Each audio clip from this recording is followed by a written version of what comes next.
안녕하십니까. 누리행정사입니다. 오늘은 공무원이 교통사고로 징계처분을 받고 소청심사 청구하여 강경된 사례를 살펴보도록 하겠습니다. 공무원이 휴일 또는 출퇴근 시간 교통사고가 발생하는데 징계처분을 받는다고 하면 다소 억울하게 느낄 때가 있습니다. 그러나 본인의 교통법규 위반으로 사고가 발생한다면 직무상 비위가 아니라 하더라도 징계처분을 면하기 어렵습니다. 왜 공무원이 직무상 비위가 아닌데 징계처분을 받아야만 할까요?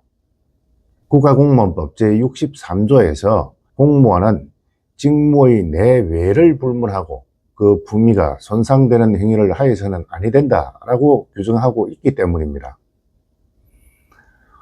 공무원의 신분은 일반 시민보다 높은 도덕성과 청렴성이 요구되고 있습니다. 그래서 교통법규 위반은 공무원으로서의 품위를 손상시키는 행위로 간주하기 때문입니다. 더불어 공무원의 교통법규 위반은 공무원 전체에 대한 국민의 신뢰를 저해하고 공직사회에 대한 부정적인 인식을 심어줄 수 있기 때문입니다. 그래서 공무원은 법규를 준수하고 모범적인 시민이 되어야 할 의무가 있습니다. 교통법규 위반은 이러한 의무를 위반한 행위로 볼 수 있습니다. 사례를 하나 살펴보도록 하겠습니다. 소청인은 삼거리 신호기가 설치된 교차로 신호를 확인하지 못하고 좌회전을 하면서 신호를 위반하여 화물차를 운전한 운전자가 신호 위반한 소청인의 승용차와 충돌을 피하려고 급제동하면서 약 2주간의 치료를 요하는 상해를 발생시켰습니다. 공무원으로서 신호등이 있는 교차로에서 적색 정지 신호를 위반하고 그대로 운전을 진행한 과실이 있고, 교차로 진입 시 속도를 줄이고 전방을 잘 살펴보고 교차로를 통행하는 차량이 있는지 여부를 확인하는 등 사고를 미리 방지해야 할 주의 의무를 다하지 않은 과실이 있다는 것입니다.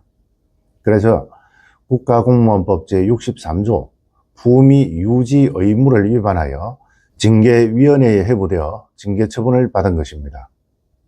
이런 경우 소속 기관마다 징계 양정이 조금씩 다른데 통상 경징계 의결을 요구합니다. 경징계 중 감봉, 견책은 징계 처분이기에 신분상 불이익이 상당합니다. 불문 경고를 받았다 하더라도 승진, 인사 또는 혹시 나중에 징계 처분을 받을 경우 그 불문 경고로 인해서 불이익한 처분을 받을 수 있습니다.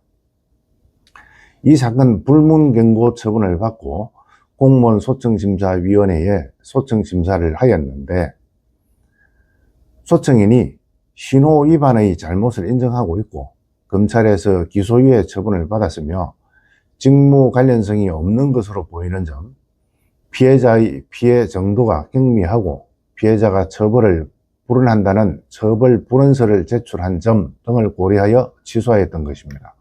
징계를 피할 수 있는 방법은 없을까요? 징계를 피하기 위해서는 다음과 같은 노력을 해야 됩니다. 자신의 잘못을 인정하고 깊이 반성하는 모습을 보여야겠죠.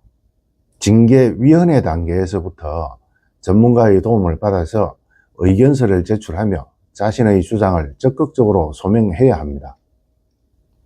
공무원은 일반 시민보다 더욱 높은 도덕성과 책임감을 가지고 법규를 준수해야 합니다. 교통법규 위반은 단순한 개인의 잘못을 넘어 공직사회 전체에 대한 신뢰를 훼손할 수 있는 문제이기 때문입니다. 그래서 공무원은 항상 안전운전을 생활화하고 법규를 준수하며 공무원으로서의 품위 유지 의무를 지켜야 하는 것입니다. 공무원이 징계 처분을 받는 곤란한 상황에 처했다면 사건 발생 초기부터 전문 행정사와 상담하고 징계위원회 출석 전 의견서를 제출하는 등 신속하게 대응하는 것이 중요합니다. 징계위원회에서 의견서를 제출하며 참작할 사항에 대하여 설득력 있는 소명 자료를 제출하고 최소의 처분을 받은 후 그 다음 소청심사위원회로 가는 것이 중요합니다. 누리행정사는 공무원 소청심사 13년의 경험으로 징계처분 요구 시부터 소청심사까지 최선을 다해 가장 적절한 조력을 제공하겠습니다. 오늘은 공무원이 교통법규를 위반하여 교통사고를 발생시켰습니다. 그래서 징계처분을 받고 소청심사 청구하여 강령된 사례를 살펴봤습니다. 감사합니다.